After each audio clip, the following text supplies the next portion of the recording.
A cidade romana tardia, belos templos, vastos fóruns, mais impressionantes e esplendorosos do que até mesmo o que muitas cidades modernas têm a oferecer, um belo estilo arquitetônico, muitas estátuas por toda parte, frequentemente revestidas com ouro. Uma quantidade incrível de arte clássica.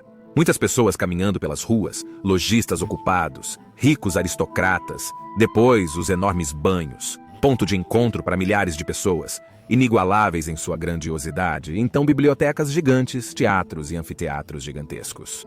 Em suma, ao refletir sobre a cidade romana tardia, consideramos os aspectos positivos da vida na época, mas a antiguidade tardia era de fato tão boa?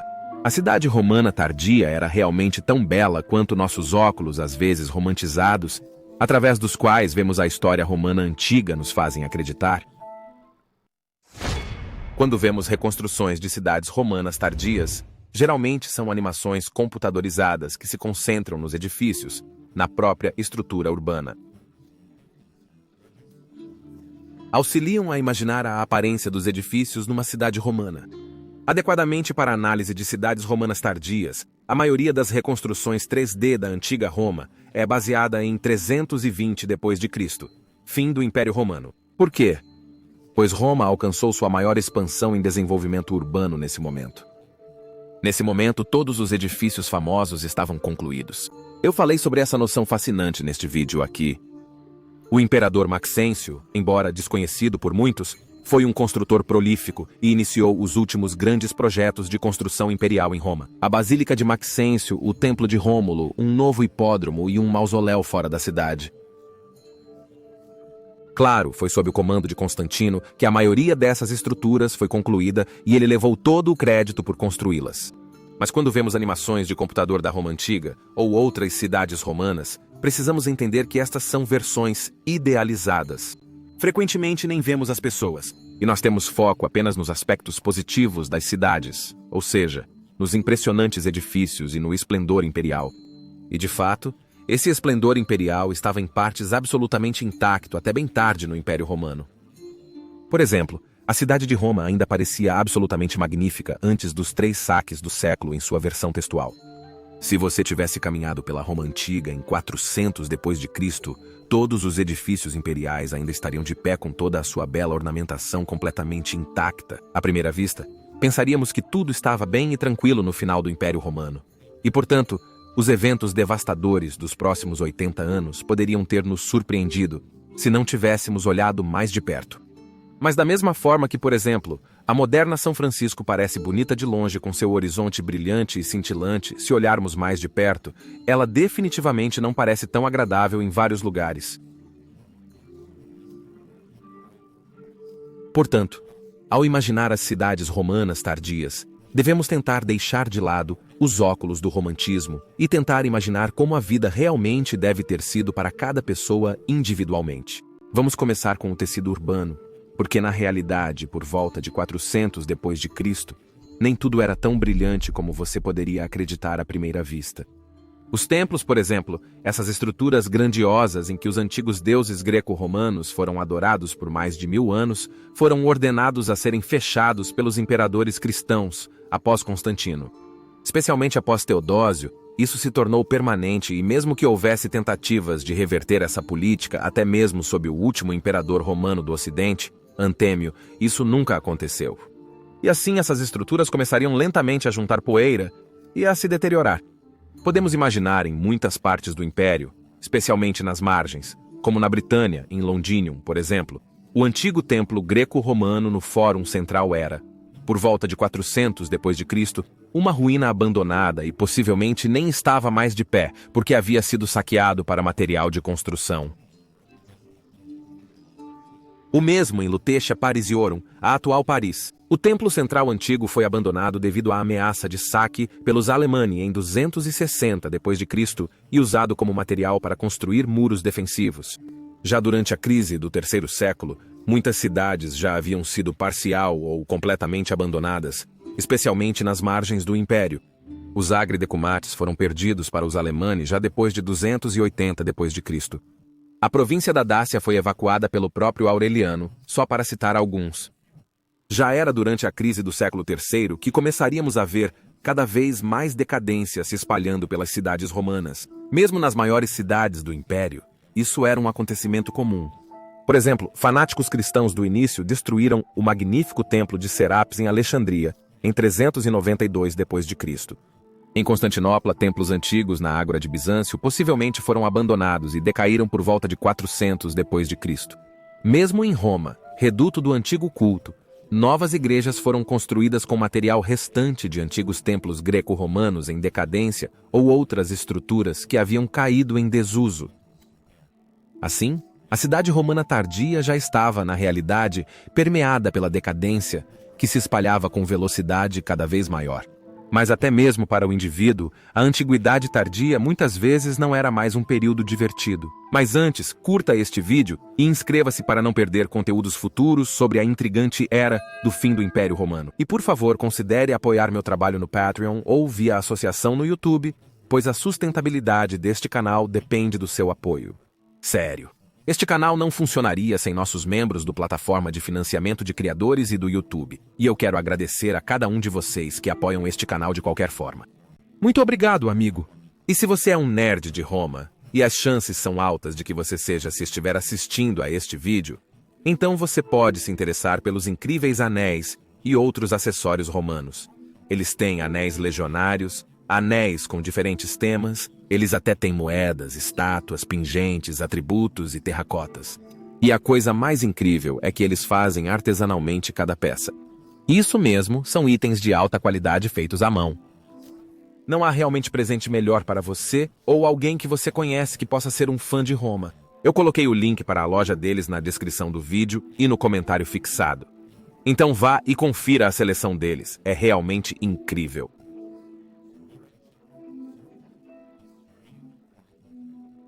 Então, as próprias cidades já estavam começando a decair cada vez mais, especialmente as antigas estruturas pagãs. Mas também havia doenças desenfreadas. Na realidade, a cidade romana sempre foi um sumidouro de população.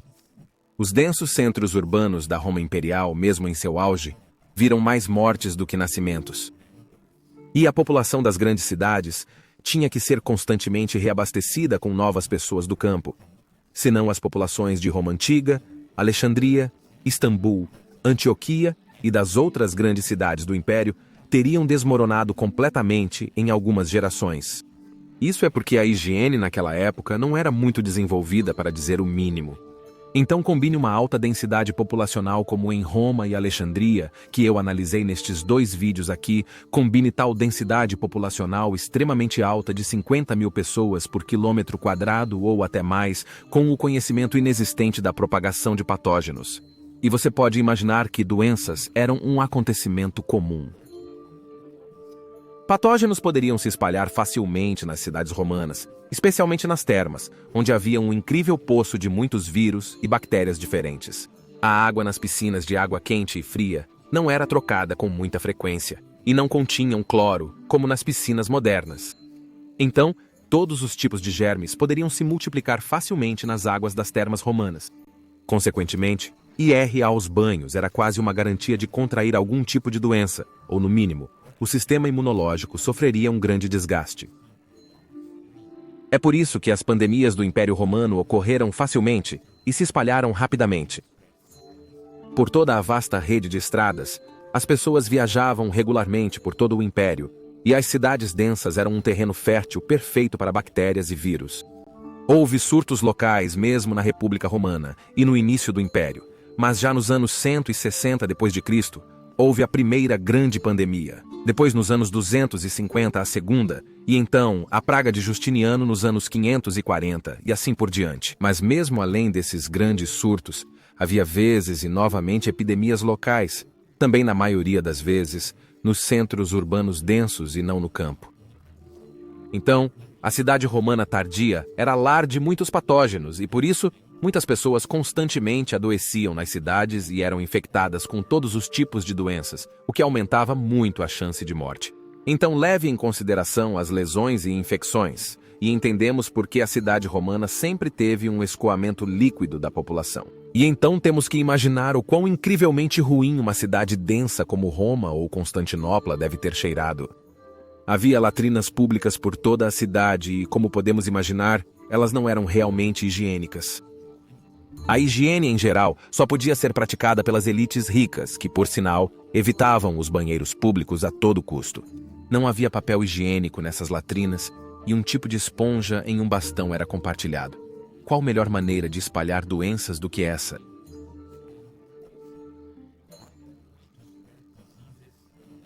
Portanto, as latrinas eram frequentadas apenas pelas classes mais baixas que não tinham escolha a não ser usá-las. Porque nos grandes prédios de apartamentos romanos, as insulae, não havia banheiros. As grandes domos das classes altas tinham água corrente e banheiros próprios, mas as insulae, os diversos prédios de apartamentos das cidades romanas, não ofereciam tal luxo. Mas é claro que às vezes, quando as pessoas nessas insulae realmente precisavam ir ao banheiro, elas se aliviavam em potes e, obviamente, não raramente os esvaziavam nas ruas. Felizmente, Roma possuía um sistema de esgoto, mas ainda assim não eliminava os odores indesejados. Então imaginamos quão mal cheirosa Roma e outras cidades da antiguidade tardia devem ter sido. Isso deve ter sido insuportável para nossos narizes, o que, é claro, não podemos visualizar nessas belas renderizações em terceira dimensão da Roma antiga, tardia, ou da Constantinopla antiga, tardia. No entanto, o cheiro provavelmente variava bastante, já que os grandes espaços abertos, os fóruns, não continham banheiros públicos e o vento ganhava mais velocidade ali para dispersar os maus odores. Em geral, podemos imaginar que as partes mais pobres das cidades romanas tardias cheiravam muito pior do que as partes ricas ou os grandes fóruns imperiais. E nas partes mais pobres das cidades havia muitas. Especialmente após a crise do século III, depois que a qualidade das moedas romanas se deteriorou, depois que a inflação saiu do controle, a diferença entre ricos e pobres se tornou ainda maior, um fenômeno com o qual podemos nos identificar nestes tempos de alta inflação. Então, certamente havia mais favelas na cidade romana tardia de 400 d.C. do que na cidade romana de Augusto ou Trajano. Certamente havia também mais pessoas sem teto ou mendigos no final do Império do que no início do Império. A economia não era mais tão boa quanto alguns séculos antes, e não é preciso muita imaginação para entender que isso teria sido visualmente bastante evidente ao caminhar por uma cidade romana tardia. Mas para torná-lo ainda pior, os ricos exibiam sua riqueza de maneira cada vez mais frívola, como descrito por Amiano Marcelino, o famoso historiador romano tardio que viveu em Roma durante os últimos anos de sua vida, ou seja, na década de 390 d.C., e descreveu de forma vívida a decadência total que os ricos exibiam, onde quer que pudessem, de maneira mais exagerada. Mas ao mesmo tempo você teria visto o completo contraste com os mendigos e pessoas sem teto muito mais do que durante o auge de Roma. Assim, quando imaginamos a cidade romana tardia, é muito tentador imaginar Roma como um farol de luz em meio à crescente escuridão da Idade Média, com suas estátuas douradas e templos de mármore reluzente. Também devemos imaginar a cidade romana tardia de forma completa e realista, como realmente era. Sim, ainda havia esplendor, sim, ainda havia magnificência e beleza imperial, mas também havia decadência, desolação, pobreza incrível e doenças e morte desenfreadas. A cidade romana tardia, assim, apresentou uma imagem bem mista. Os contrastes certamente eram muito mais pronunciados do que durante o auge de Roma no primeiro e segundo século depois de Cristo. Então, da próxima vez que imaginarmos a cidade romana tardia, devemos também imaginá-la cheia de pessoas e com todas as coisas boas e ruins que uma alta densidade populacional urbana em um império em declínio traz consigo. E se você estiver interessado em aprender mais sobre como exatamente Roma era durante seu auge, você pode assistir a este vídeo aqui no canto superior direito. Mas se você está mais interessado em saber quão magnífica Constantinopla foi durante seu auge, pode assistir ao outro vídeo no canto inferior direito. Eu agradeço novamente a todos os amigos da história romana, Gratias, Tibiago e Bene Valete.